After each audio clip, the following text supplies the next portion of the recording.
As for the issue of voting, is it permissible for Muslims living in non-Muslim lands to vote? Then actually, the scholars have answered this question. Sheikh Abdul Aziz bin Baz, Sheikh Muhammad bin Salih al-Uthaymeen, likewise some of the other scholars from them in our time, Sheikh Abdul Muhsin al-Abbad, and also Sheikh Ubaid bin Abdullah al-Jabari. And actually, there is not one answer that fits all. Each situation requires its particular ruling. Of course, every single alim from Ahlul Sunnah, Ahlul Hadith, has agreed upon the fact that the ideology of democracy is something that is completely alien to Islam and foreign to Islam, and it is an ideology of deviation and misguidance. Why? Because it is not guided by revelation. It is guided by people, with the ideas of the people, man-made laws. So they decide what is halal, they decide what is haram, they decide what is allowed and what is not allowed. And that's why all types of problems and deviations and perversions enter into society. Why? Because it is the rule of the masses, made by the masses, for the masses. It's the rule of the people, by the people, for the people. So where is Allah in all of this?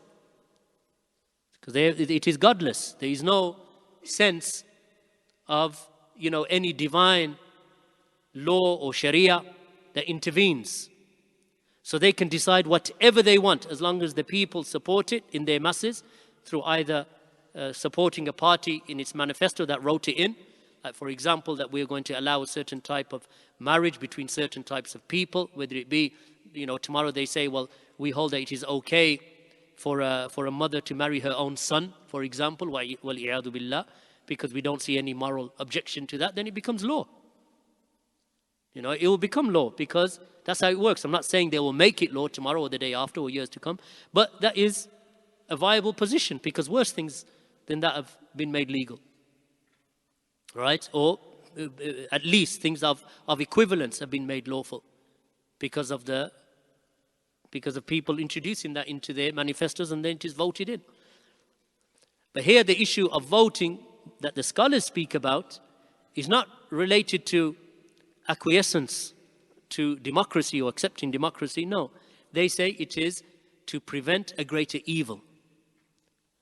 So a body of scholars, from them, as I mentioned, Sheikh Abdul Aziz bin Baz, Ibn Uthaymeen, Sheikh Abdul Muhsin al-Abbad, even Sheikh Ubaid has spoken about this affair, that they mentioned that in certain situations, to avoid a greater evil, that the situation should be presented to the alim in its totality by the people who are experts in the field, and you are not, believe it or not, I don't care how much radio you listen to or internet you follow, you are not experts in this field. People think they are because you can become an expert just by watching 1 hour debate and you think you know it all. But this affair is great. Why? Because it involves the parties coming in and parties being removed, laws being introduced and laws being altered. And many of these are man-made laws. So who decides, number one, who to vote for? Whether you should vote for the lesser evil to avoid the greater evil. And what in reality is a lesser evil. Because what you perceive to be a lesser evil may not be the lesser evil. It may actually be a greater evil as far as Islam is concerned. And this happened. When Salman al-Awda and Safar al-Hawali, that in the I think it was about 15 or 20 years ago in America, that they gave a fatwa to vote for a particular party in the elections. And they got all of their followers in America to vote. And within a year or 2 years, the Muslim lands were being invaded by the same leader that they put into power. Why? Because this affair actually requires thought. And it requires an alim. So therefore, without me giving you an answer, I would say that stick to the general principle, فَاسْأَلُوا أَهْلَ الذِّكْرِ إِن كُنْتُمْ لَا تَعْلَمُونَ. Ask the people of knowledge if you do not know. So therefore it is even if an alim allows a particular voting in a particular place, it is only to avert a greater evil from the Muslims, so a lesser evil is there, so it will be less harmful to the Muslims. Because all of it is harmful. all of it is harmful to us. Because none of these people are, in essence, going to support, the Islam and the objectives of Islam and the morality of Islam and the ethics of Islam. They are not supported. They don't even support the ethics of Christianity and the morality of Christianity. So how much more ba'id is Islam from that? They don't care what the Jews say in terms of, certain things that are morally reprehensible to the Jews. They don't accept it. What's morally reprehensible to the Catholics and the Protestants, they don't accept it, or the Church of England. Why? Because ultimately they're going to do what the masses want. And masses, eventually, if you open up the doors to fasad and corruption and depravity and debauchery, that you can do whatever you want, then what are the people going to do? If you remove morality from them, and if you remove this connection to Allah and the creator of the heavens and the earth from them, and you tell them this life is, this is the be-all and the end-all. So what they're going to want to do? They're going to want to do more and more. They want more and more allowance to feed their desires and to feed their lusts and to feed their passions. Right? So sleeping around in this country is not illegal. Having multiple partners, sleeping with a different woman every night, or a woman sleeping with a different man every night, is not illegal in this country. A man sleeping with 10 different men in 1 week is not illegal. Taking of certain types of intoxicants like alcohol and marijuana is not illegal. So, pornography is not illegal in this country. So therefore, there are certain things that they've already allowed and are norms in this society, even same-sex marriages. All of this is allowed. Surrogacy is allowed. Where a man puts his seed and gives his seed to a completely strange woman, and she has the baby and she gives the baby back to their family. So what's happened to the lineage? Where's the lineage? Because they don't even, lineage doesn't exist anymore. Because there's no concern for it. Things like, just simple things of the family unit are not a concern anymore, because marriage is not important except to, the gay community. Because they're the only ones pushing for marriage. Heterosexuals don't care about marriage anymore. Right? But the gay community and the trans community, and they want, same-sex marriages, or I don't know if they are, I don't know what they are. Whatever they are, they want it legalized. Right? This is the reality of the West. There's a movement in the US and in parts of Europe where they want to legalize sex between humans and animals. That's reality. Right? You can, in the United States of America, you can hire an animal for a week. Right? And they will have, types of relations with animals. Because that's how it is. So therefore, look how ba'id, look how far away they are from just normal morals that you are actually born with. They're innate in you, that you would find normally reprehensible. And people, where do you begin? With what type of, dangers and, suicide rates are on the rise. Self-harming is on the rise. Death through certain types of sexual behavior between a man and a woman. A man will have a relationship with a woman, and during the relationship he'll kill her. And sometimes they get off because they said, well, that's how we have relations. We come close to death. Because that's how morally depraved they are. This is the type of society that you live in. And if you're not thinking to yourselves of a way of getting out of here, then there's something wrong with you. Because things aren't getting better and things aren't getting easier, no matter which party comes into power. Yes, it's possible that a certain party comes in, it may become financially easier for you. Possibly. All right, and you may be able to go to France without a visa. Possibly. So, yeah, it's possible. Right, it's possible. But as far as laws surrounding education in schools, laws surrounding marriage, laws surrounding the rights of Muslims and how Muslims can behave. You know, in certain countries of Europe, they banned halal meat. Denmark, right? Can't slaughter, can't even have halal meat. You're not allowed to educate your children in a segregated environment in the UK. It's illegal. It is illegal in the UK that if you have girls and boys in the same school, it is illegal to segregate them. You are breaking the law, and they will shut you down. Either you change or you shut down your school. That's the law of the land. It's not, you know, open to choice. Well, I've got a choice. Well, what's your choice? You have no choice. You do what they say, or you're breaking the law. So if you do not have something in your mind, you know, you can think about, well, you know, we got elections coming up in, 2 weeks or whenever it is. Got elections in 2 weeks. Great, for 4 years, you're going to have, you know, these people fighting each other in parliament and shouting each other and screaming at each other, and you're thinking things are getting better. Yet, your children are still suffering. And the communities are still facing Islamophobia. I don't know of a single Muslim, and I keep saying I don't know of a single Muslim who never suffered from Islamophobia. Either you were sworn at, or someone shouted at you, someone spat at your wife, someone did something. I haven't met a single Muslim except that he suffered it, not one. And I meet a lot of Muslims across Europe. Everyone at some stage has suffered something, either physical or verbal, or one form or another. Why? Because that's normal for us. That's normal for us.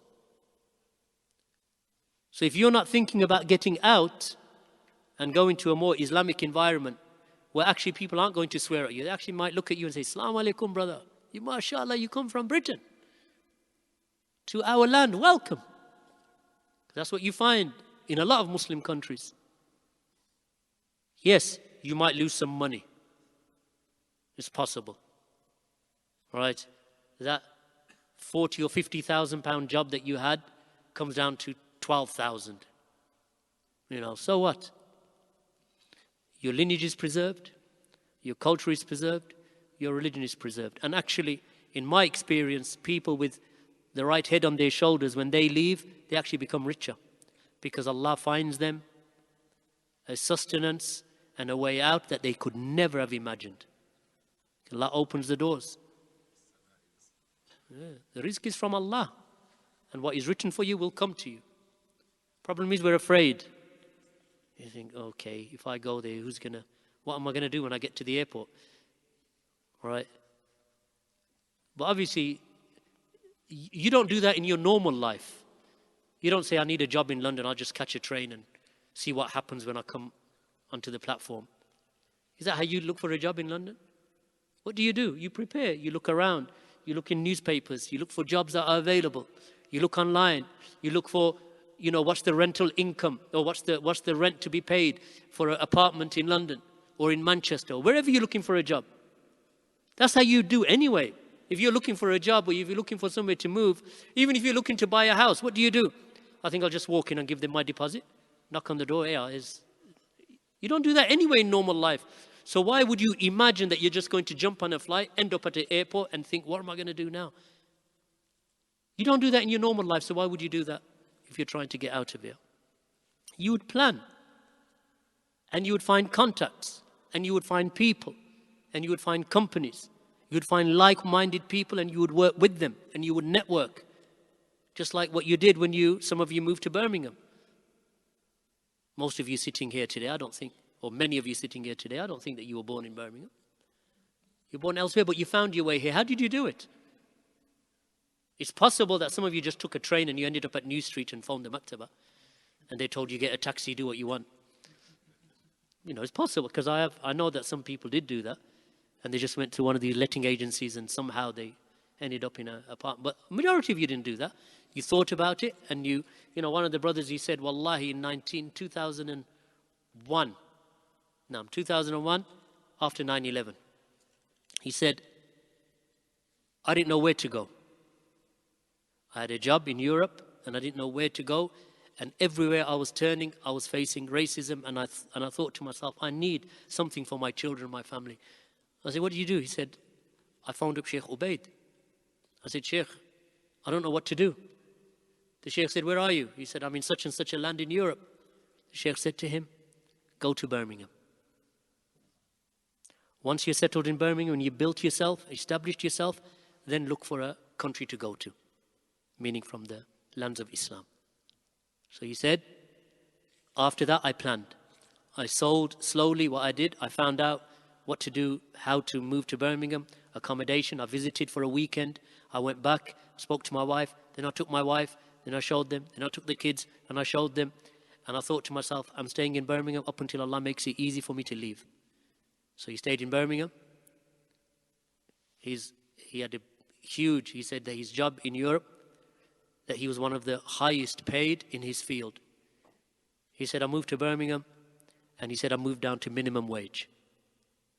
He said, I moved to minimum wage for about 6 years. In that time, I was looking. Then I got a job, then I got another job, then Allah opened the doors, and I moved back, and I moved to a Muslim country, and he's been settled there for about 8 years.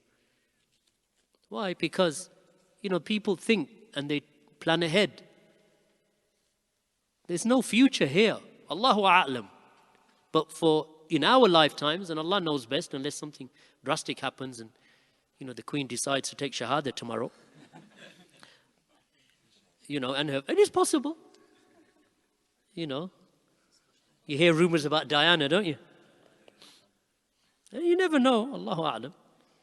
Because even Diana became very close to some prominent Muslims, like Imran Khan. She went to visit him in Pakistan. And Imran Khan's first wife was one of the wealthiest from one of the wealthiest Jewish families in Britain. From the goldsmiths. She was from the wealthiest from the most wealthiest Jewish families in Britain, from the most notable. She became Muslim. And she had children with him. And she moved to Pakistan. And her friend was who? Other wealthy women similar to her, like Diana. And they came, and you see them in Pakistani garments, which at least they're more modest than what they wear here. And, it happened. So it can happen. So I'm not saying, I didn't say it it's a bit tongue-in-cheek, but it's possible. Anyone can become Muslim. But things, as they stand, are unlikely to change. So therefore, you as right-minded, intelligent adults need to think, how long am I going to stay here in a rented accommodation that I don't own? Me and my husband are paying for it, and we work every hour of the day. We leave when there's no light, and we come back when there's no light. In the winter, right? You leave at 7, it's dark. You come back at 6, it's dark. So you only see your children in the dark. What kind of life is that? Wallahi, what kind of life is that, ya ikhwan? You go to those countries, there's barakah in the time. You go to Morocco, you go to Algeria, you go to Egypt, you go to Saudi, you go to Kuwait, you go to Pakistan, you go to those countries. Wallahi, there's barakah in the time. Indonesia, wherever, in Malaysia, Indonesia. Some of them are better than others, but in all of them there is khair, inshallah. In all of them there is khair. At least there's sun, inshallah. Barakallahu feekum. Jazakumullahu khairan. Sorry for taking your time. Wa subhanakallahumma wa bihamdika ashhadu an la ilaha illa ant astaghfiruka wa atubu ilayk.